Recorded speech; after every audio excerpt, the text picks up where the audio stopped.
Shabbat Shalom, bienvenue sur les cours hebdomadaires du Roi Chaim. On commence tout de suite, donc on rentre dans le vif du sujet. Donc la paracha parle au départ du récit des explorateurs qui ont dit du mal de la terre d'Israël. Marqué que lorsqu'ils sont revenus, il y a Shuvu Mitou Aret, lorsqu'ils sont revenus de l'exploration de la terre, après 40 jours, Vayelchou, ils sont partis, Vayavu et le Moshe et Aaron, et ils sont venus vers Moshe et Aaron. Donc il semble avoir un problème dans ce verset parce qu'on dit qu'ils sont retournés et qu'ils sont partis. Mais si quelqu'un il est retourné, c'est qu'il est parti. Ça veut dire quoi qu'il est parti? Vayashuvu, mitoraret, vayelchou, vayavu.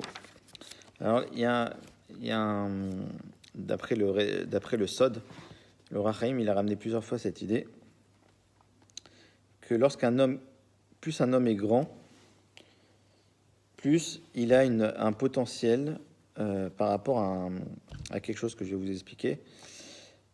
Il dit lorsque quelqu'un est Adam Gadol, c'est-à-dire que c'est quelqu'un qui fait attention à ce qu'il fait, de façon générale, c'est quelqu'un qui se conduit bien, d'accord, comme 99,9% du peuple juif. Qui est Adam Gadol, quand un homme qui est grand se présente à lui une Avera, il dit, le Rachaim, il dit que en fait, on a tous une Neshama en nous, quelque chose de pur qui nous vient directement d'Akadosh Baruch Hu, et on a le gouffre, on a le corps qui est plutôt relié à la terre. Il dit lorsque un homme s'apprête à faire une Avera, toutes les lumières de sainteté, tout ce qui est relié à sa Neshama en pureté, le quitte un instant. Comme dit l'Agmara, un homme ne fait pas de Avera seulement si rentre en lui ce qu'on appelle un Ruach Shtut, un vent de folie. D'accord? Donc en gros, il explique que quand un homme il s'apprête à faire une Avera, sa Neshama, donc ce qui est pur, ce qui est Kadosh, le quitte pour faire place à ce Ruach Shtut, ce vent de folie, qui va l'occuper pendant la Avera. Et quand il termine cette Avera, la Neshama, ce qui est pur, elle revient. Donc c'est d'ailleurs en cela qu'on dit que lorsqu'un homme lorsqu'il termine une Avera, tout de suite il a un sentiment, quelques secondes, quelques minutes, quelques heures selon les personnes, de regret. Il regrette. Donc ça dure 10 secondes, 20 secondes, 1 heure, 1 minute. Et c'est le sentiment qu'on peut avoir comme si, pour comparer la chose, c'est le sentiment qu'on peut avoir lorsque Shabbat est terminé. On a une Neshama Yetera Shabbat, et je ne sais pas si vous avez remarqué, on est tous un peu tristounés le samedi soir. Pourquoi? Parce que cette Neshama Yetera, elle nous quitte. D'accord? Donc là, c'est pareil, c'est un peu le même principe.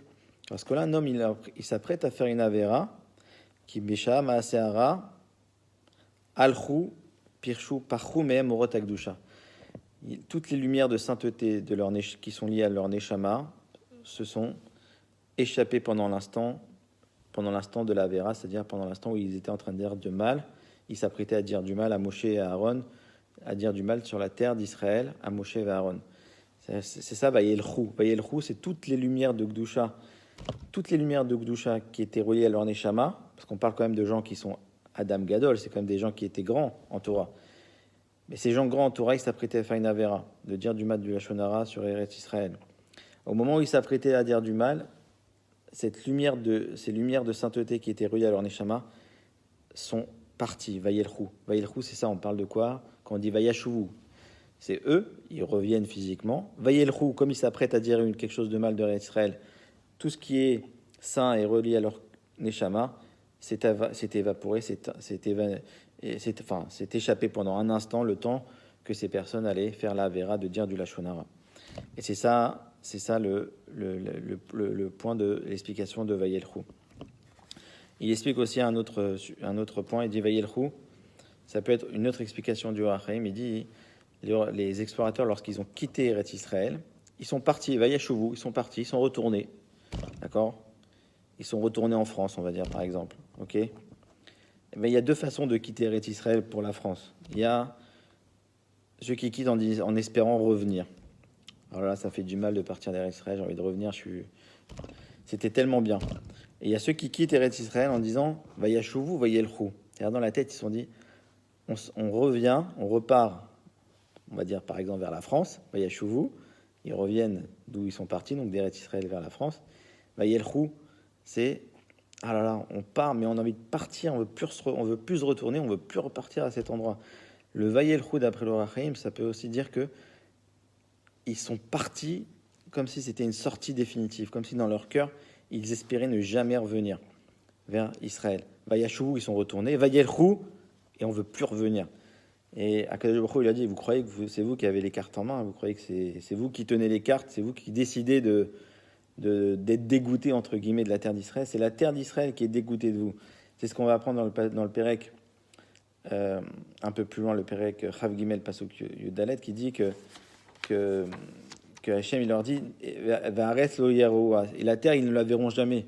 C'est-à-dire que les personnes croient parce qu'on est dégoûté de la Gdoucha, on dit moi je quitte, je quitte la yeshiva, je quitte, tout ça, ça m'appartient plus, ça me dégoûte.